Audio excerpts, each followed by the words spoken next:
Okay, good evening everyone. हम लोग इस टाइम एनिमल किंगडम कर रहे हैं। एनिमल किंगडम में हमने स्टार्टिंग में बात की थी कुल 11 फाइलम्स हम लोगों को पढ़ने हैं, जिसमें हम लोगों ने फाइलम पोरीफेरा को कर लिया है। फाइलम पोरीफेरा के जो बेसिक कैरेक्टर्स हैं मैंने पहली वीडियो लेक्चर में किया हुआ है, उसको अगर आपने उस वीडियो को नहीं देखा है तो अभी के अभी पहले उसको देखिए, फिर आप लोग सेकेंड वाले नाइडेरिया सिलेंट्रेटा की बात करिए। कुल 11 फाइलम्स हैं। फाइलम पोरीफेरा, जिसके एनिमल्स इस प्रकार से हैं कुछ। सेकेंड वन हमारा है फाइलम नाइडेरिया या सिलेंट्रेटा, इसी को बोलेंगे नाइडेरिया या सिलेंट्रेटा। हम एक एक एग्जांपल्स को करते हुए फिर आगे सारे फाइलम्स को करेंगे, फिर उसके एग्जांपल्स को आप देख पाएंगे तो आपको एक बेसिक आइडिया मिलेगा कि किन एनिमल्स को किस फाइलम में रखा गया है, और उसके बाद फिर हम लोग एक एक फाइलम को पढ़ेंगे। ठीक, तो फाइलम नाइडेरिया या सिलेंट्रेटा ये आपका हो गया। इसके बाद थर्ड नंबर पे जो आता है वो फाइलम टिनोफोरा है। फाइलम टिनोफोरा के बाद फाइलम प्लेटीहेल्मिन्थीज, ये फोर्थ नंबर पे आपका आ जाता है फाइलम प्लेटीहेल्मिन्थीज। फाइलम प्लेटीहेल्मिन्थीज के बाद ये इसके एग्जांपल्स हो गए, और इसके बाद फिर फाइलम एस्कहेल्मिन्थीज। फाइलम एस्कहेल्मिन्थीज किया आप लोगों ने, और एस्कहेल्मिन्थीज के बाद फाइलम एनिलिडा, ये एग्जांपल्स हैं इसके एनिलिडा के। फाइलम एनिलिडा के बाद फाइलम मोलस्का। ठीक, एनिलिडा फिर मोलस्का हो गया। इसके बाद ये देखिए एग्जांपल्स हैं इसके फाइलम मोलस्का के। फाइलम मोलस्का के बाद जो अगला नंबर आता है वो फाइलम ऑर्थोपोडा का है। फाइलम ऑर्थोपोडा के बाद इकाइनोडर्मेटा, और फिर हेमिकार्डेटा, और लास्ट में कॉर्डेटा। ये कुछ एग्जांपल्स भी हैं इसके साथ, आप देख पा रहे हैं। मैंने कुल 11 फाइलम्स आप लोगों को बताया। क्या क्या है वो फाइलम्स? फाइलम पोरीफेरा क्या है, नाइडेरिया सिलेंट्रेटा, टिनोफोरा के बाद प्लेटीहेल्मिन्थीज, एस्कहेल्मिन्थीज के बाद एनिलिडा, फिर Mollusca, arthropoda, I think arthropoda छूट गया था पिछली बार में, ऑर्थोपोडा, फिर इकाइनोडर्मेटा, हेमिकॉर्डेटा एंड कॉर्डेटा।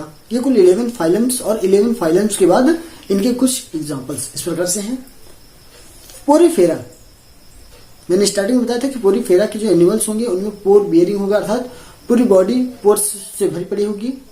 और उसमें जो बताया गया था कि ऑस्टियम होता है, ऑस्कुलम होता है, उसके बाद कॉलर सेल्स होती हैं, पिनाइकोसाइट्स की सेल्स होती हैं, और इसमें कैल्शियम कार्बोनेट सिलिका का बना हुआ क्या होता है,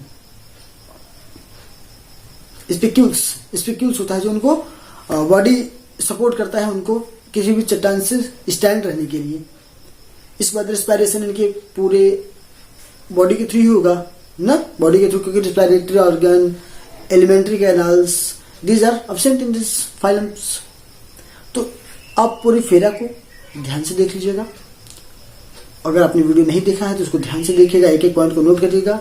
आज जो हम लोग स्टार्ट करने जा रहे हैं वो है नाइडेरिया या सिलेंट्रेटा। नाइडेरिया को ही हम लोग सिलेंट्रेटा भी कहते हैं। तो नाइडेरिया या सिलेंट्रेटा को स्टार्ट करते हैं हम लोग। ठीक, देखिए नाइडेरिया या सिलेंट्रेटा जो ग्रुप है या जो फाइलम है, इसमें जितने भी एनिमल्स होंगे ना उनके ऊपर टेंटिकल्स होंगे, और टेंटिकल्स होने पर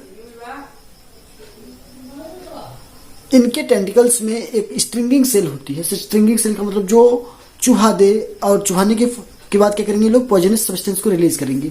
जो फिलामेंटस स्ट्रक्चर्स निकलते हैं, और वो जो फिलामेंटस स्ट्रक्चर्स होता है इनमें, उसको हम लोग टेंटिकल्स का नाम देते हैं। टेंटिकल्स में स्ट्रिंगिंग सेल्स होती हैं। स्ट्रिंगिंग सेल्स में नाइडोब्लास्ट उनका नाम है। स्ट्रिंगिंग सेल्स का नाम क्या है, नाइडोब्लास्ट, इसीलिए तो इसका नाम पड़ा है नाइडेरिया। नाइडोब्लास्ट से कुछ पॉइजनस सब्सटेंस निकलता है, जिससे ये अपने शिकार को पकड़ते हैं, उसको मारते हैं, उसको फूडिंग करने का कार्य करते हैं। ठीक, तो ये तो बेसिक सी बात हुई। अभी हम लोगों ने पहला पोरीफेरा पढ़ा था, तो हमने पढ़ा था कि सारे के सारे एक्वेटिक होते हैं। यहाँ पर भी सारे एनिमल्स एक्वेटिक हैं, कोई भी टेरेस्ट्रियल नहीं है, कोई भी एरियल नहीं है। ठीक, तो ये सारे एनिमल्स नाइडेरिया के या सिलेंट्रेटा के जितने भी एनिमल्स हैं सबके सब एक्वेटिक हैं। मैक्सिमम जो है वो मैराइन वाटर में मिलेंगे आपको, जैसे फ्रेश जेलीफिश का नाम सुना है आपने, हाइड्रा का नाम सुना है आपने, सी एनिमल। ये 3 एग्जाम्पल्स तो आपको याद होने चाहिए, क्योंकि कभी कभी क्या होता है ना, क्वेश्चन में डायरेक्टली एग्जाम्पल देता है, पूछता है कि किस फाइलम का एनिमल है ये, तो आपको याद रहे। हाइड्रा की बात कर ली हमने, सी एनिमल की बात कर ली, हाइड्रा, सी एनिमल, जेलीफिश। हाँ, ये जेलीफिश है ना, जेलीफिश। तो इन एग्जाम्पल्स को आपको याद ही रखना है। बॉडी प्लान क्या है इनका, जो पोरीफेरा हमने पढ़ा था तो हमने बताते हैं पोरीफेरा के जो बॉडी प्लान है ना, उसमें सारे के सारे सेल्स हैं। यहाँ पर टिश्यू का फॉर्मेशन हो जाता है, यहाँ पर सेल कंबाइन होकर के टिश्यू का फॉर्मेशन कर लेते हैं। लेकिन याद रहे, किसी भी प्रकार का alimentary canal, digestive system, respiratory system, excretory system, circulatory system यहाँ पर भी डेवलप नहीं हो पाता, क्योंकि बहुत ही प्रिमिटिव एनिमल्स है ये। सबसे पहला पोरीफेरा था, उसके बाद क्या है, पोरीफेरा के बाद नाइडेरिया सिलेंट्रेटा, सेकंड फाइलम हम लोग कर रहे हैं ना, तो इसमें भी किसी भी प्रकार का ऑर्गन्स का फॉर्मेशन नहीं होता, केवल हम कह सकते हैं इनकम्प्लीट एलिमेंट्री कैनाल बनता है। इनका माउथ और एक्सक्रीटरी पोर हम कह सकते हैं एक ही है, जहां से ये लोग भोजन को क्या करेंगे, फूड को इंजेक्ट करेंगे ना, वहीं से ये रिलीज भी करेंगे वेस्ट प्रोडक्ट को, नाइट्रोजनस वेस्ट प्रोडक्ट को अपनी बॉडी से। सेम मतलब इनका माउथ और जो एक्सक्रीटरी अर्थात जो नाइट्रोजनस वेस्ट होगा ना, वो सब एक ही जगह से निकलेगा। ठीक, इनकम्प्लीट एलिमेंट्री कैनाल है इनके पास। रेस्पिरेशन और एक्सक्रीशन दोनों एक बॉडी से होती है इनके, अर्थात सरफेस होती है, बॉडी सरफेस से इनके रेस्पिरेशन भी होगा और एक्सक्रीशन भी होगा। मैंने बताया बॉडी प्लान क्या है इनका, बॉडी प्लान इनका है टिश्यू टाइप का। और क्या प्रॉपर्टीज बताया मैंने, ये सारे के सारे एक्वेटिक हैं। मेन जो है मतलब मैक्सिमम जो है वो मैराइन वाटर्स के हैं, और कुछ ऐसे हैं जो फ्रेश वाटर्स के हैं। कुछ और बातें जो कीजिए, हर्माफ्रोडाइट होते हैं ये। हर्माफ्रोडाइट का मतलब क्या होता है कि जिनमें male and female reproductive organs किसी एक ही एनिमल में प्रेजेंट होते हैं। मेल और फीमेल रिप्रोडक्टिव ऑर्गन जब एक ही एनिमल में प्रेजेंट होता है तो हम बोलते हैं हर्माफ्रोडाइट। ठीक, तो ये हर्माफ्रोडाइट होते हैं। सेक्सुअली एसेक्सुअली दोनों प्रकार का रिप्रोडक्शन देख सकता है आप इसमें।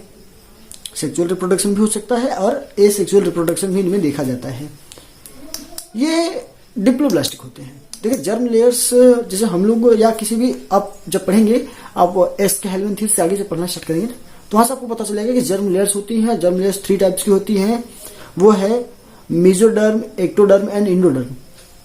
अभी तक एस के हेल्मेंथीस से पहले मतलब हम लोग पढ़ेंगे पोरीफेरा, नाइडेरिया, ट्रिनोफोरा, प्लेटीहेल्मिन्थीस। इन तक में आपको डिप्लोब्लास्टिक एनिमल्स मिलेंगे। डिप्लोब्लास्टिक का मतलब केवल 2 लेयर्स होंगी, केवल 2 लेयर्स होंगी। ठीक, इसके बाद जब पढ़ना स्टार्ट करेंगे हम लोग तो 3 लेयर्स मिलेंगे हमको, मेसोडर्म, एक्टोडर्म एंड इंडोडर्म। इनके पहले वाले में एक्टोडर्म नहीं होगा।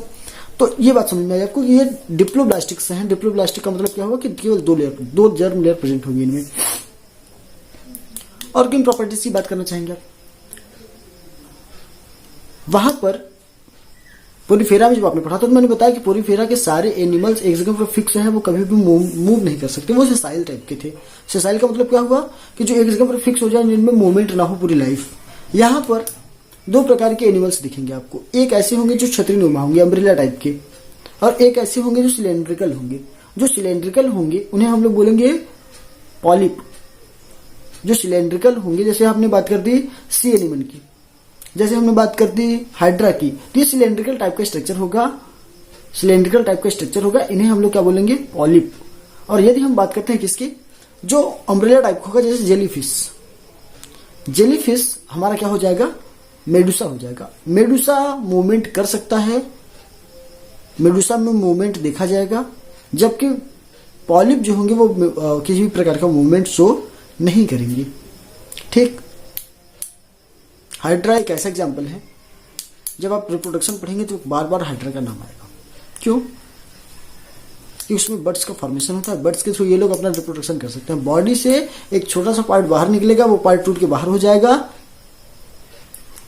बर्ड्स होता है वो, और उससे भी लोग नए एनिमल्स को फॉर्मेशन कर देते हैं।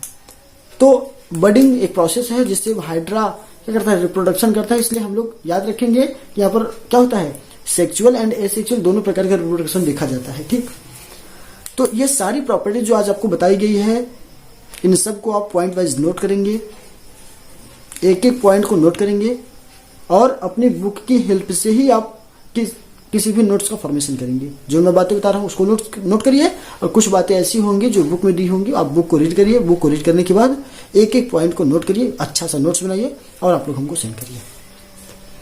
चलिए नेक्स्ट फाइलम के साथ हम लोग मिलते हैं नेक्स्ट क्लास में। तब के लिए थैंक यू, और wish you very happy Republic day. आप लोग एंजॉय करिए। और 2-3 साल से ऐसा माहौल बना हुआ है कोरोना के चक्कर में कि फिर आप लोग स्कूलों में जिस तरह से आप एंजॉय करते थे इन फेस्टिवल्स को, उस तरह से हम लोग नहीं कर पा रहे हैं। ना केवल आप लोग बल्कि हम लोग भी नहीं कर पा रहे हैं। तो अभी घर पर रहिए, अच्छे से पढ़ाई करते रहिए, और भगवान से प्रे करते हैं हम लोग कि नेक्स्ट जो हम लोगों का 15 अगस्त आने वाला है वो बहुत ही अच्छा सेलिब्रेट हो, और आप लोग खूब एंजॉय करिएगा, साथ में अपनी पढ़ाई पर ध्यान दीजिएगा। ठीक, हम लोग मिलते हैं नेक्स्ट क्लास में, और फिर से एक बार आप लोगों को रिपब्लिक डे की बहुत बहुत बहुत बहुत शुभकामनाएं। चलो बाय।